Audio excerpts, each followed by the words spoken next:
Bonjour, Monsieur Torobouna. Bonjour madame. J'espère que vous allez bien. Oui, ça va très bien. Bienvenue au Cameroun. Merci. Et vous avez apprécié le séjour? Oui, très belle terre et j'ai été bien reçu et franchement, c'est un pays très convivial. Alors, vous refermez votre séjour ici au Cameroun. Nous imaginons que vous êtes un peu fatigué. Oui, beaucoup fatigué avec un travail acharné et avec des bonnes résolutions, des très bonnes recommandations et des suggestions qui vont permettre aux pays africains d'asseoir et d'harmoniser les perspectives dans le cadre de la mise en œuvre des zones économiques spéciales. Et bien sûr, vous venez du Gabon. Oui. Et lorsqu'on parle du Gabon, on pense à un exemple assez fort, palpable même, de l'implémentation des zones économiques spéciales. Je pense au COC, je pense à Passa et bien d'autres. Quel est l'état des lieux aujourd'hui des zones économiques spéciales en République du Gabon? Le Gabon aujourd'hui, comme vous le dites, effectivement, c'est un pays au niveau de la sous-région, donc au niveau de la CEMAC. C'est le pays qui a quasiment atteint plus ou moins une centralisation au niveau national sur la question de la construction des différentes zones afin de permettre à son industrie d'éclore et jouir du potentiel de ce qu'il regorge sur ces terres, donc sur ces matières premières, à travers le tissu industriel et transformer ces matières à travers cette stratégie en fait que le Gabon est en train de mettre en place. Donc c'est le pays quasiment au niveau de l'Afrique centrale qui a plus ou moins développé multiples zones industrielles. Et donc vous avez par exemple la zone de Nkok qui est la zone référentielle actuellement et qui tourne en plein régime, à laquelle plusieurs entreprises interviennent. Et nous avons à ce jour plus de, disons, 144 entreprises qui interviennent dans cette zone.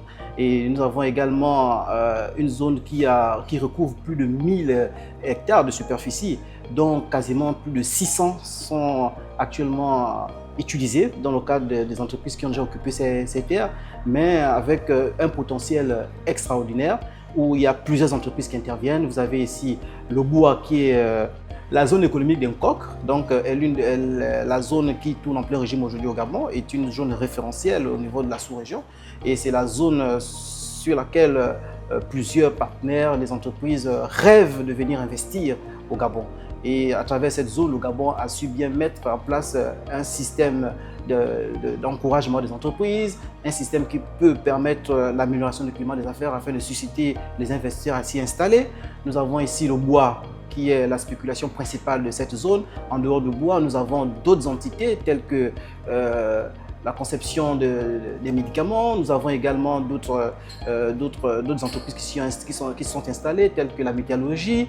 Nous avons plusieurs autres entreprises comme ça. Et en dehors de ces entreprises, c'est toute une zone qui renferme un tissu industriel avec les écoles et tout ce qui est transformation.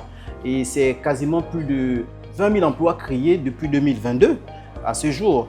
Et avec l'arrivée de nouvelles autorités, en l'occurrence le CTRI, qui est bien conduit par le président de la République, chef de l'État, son Excellence le Priscotter Oligui Nguema, le général. Donc il y a cette volonté ici de continuer à faire en sorte que le tissu industriel au Gabon soit un tissu davantage développé et que cela soit une référence au niveau de l'Afrique centrale. J'en veux pour preuve, lors de son discours à la nation pour les vœux de nouvelle année, il a bien instruit de lancer la construction du nouveau port au niveau de Mayumba. C'est un port qui va être un port référentiel dans le transport des marchandises. Et donc avec toutes ces zones-là qui vont engranger beaucoup plus ou moins des bénéfices, et ce port va permettre à ce que le Gabon puisse poser et créer davantage d'emplois et réduire le chômage de façon conséquente. Et comment le Gabon, en fin de compte, intègre même les aspects de durabilité, d'inclusivité, d'éthique sociale dans ces zones économiques spéciales? Parce qu'aujourd'hui, la thématique même centrale de ce symposium, c'est zones économiques spéciales de nouvelle génération. Comment le Gabon intègre ces données-là assez importantes pour véritablement entrer dans une phase d'industrialisation inclusive et durable? Lorsqu'on regarde les conclusions de ce qui se passe aujourd'hui avec le symposium qui réunit l'ensemble des pays aussi au niveau de Douala, le Gabon est largement avancé sur ces questions en fait. Donc ici, pour le Gabon va juste en fait améliorer déjà ce qui est déjà fait avec les nouvelles recommandations pour rendre ces zones plus ou moins dans un concept de nouvelle génération qui va non seulement intégrer l'aspect environnemental et l'aspect des entreprises locales pour que ces entreprises aujourd'hui soient les entreprises qui doivent porter ces zones-là et ne soient plus les entreprises étrangères. Et c'est ce vers quoi le Gabon devrait tendre pour avoir des zones plus ou moins des zones de nouvelle génération, pour ne pas seulement que cela soit des zones qui soient intégrées dans un sens beaucoup plus géré par les expatriés ou encore les entreprises étrangères. Alors, il y a le Gabon, il y a bien d'autres États qui sont représentés à ce symposium. Et est-ce que vous n'avez pas une recommandation à formuler, puisque aujourd'hui vous soulignez très bien que le Gabon est assez avancé sur ces questions de zone économique spéciale, parc industriel. Alors, est-ce que vous n'avez pas des recommandations à formuler pour d'autres États qui sont encore dans une phase d'implémentation véritable? Oui, effectivement, lorsqu'on regarde, on voit la vision actuelle des nouvelles autorités et qui est bien portée par le président de la République, comme je disais tantôt, donc notre président, Brice Clotaire Oligui Nguema, il y a beaucoup à faire. Au-delà de ce qui est l'existant, il faudrait renforcer encore davantage ces zones-là parce que en dehors d'un COC, il y a d'autres zones en perspective qui doivent être créées.